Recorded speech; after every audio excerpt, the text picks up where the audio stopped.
مخيبه، تيخوروا. انا نعطيكم مثال. الجزائر كانت مع الاسد في سوريا،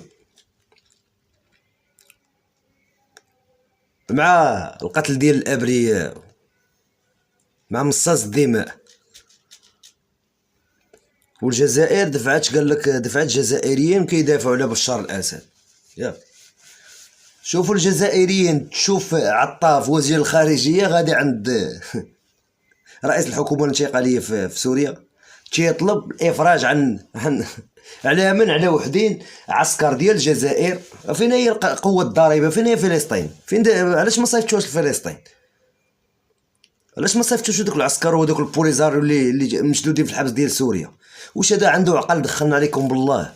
وزير الخارجيه ديال دوله كيطلب تيطلب رئيس دوله انتقاليه بالعفو عن جزائريين ضد الحكومه الانتقاليه.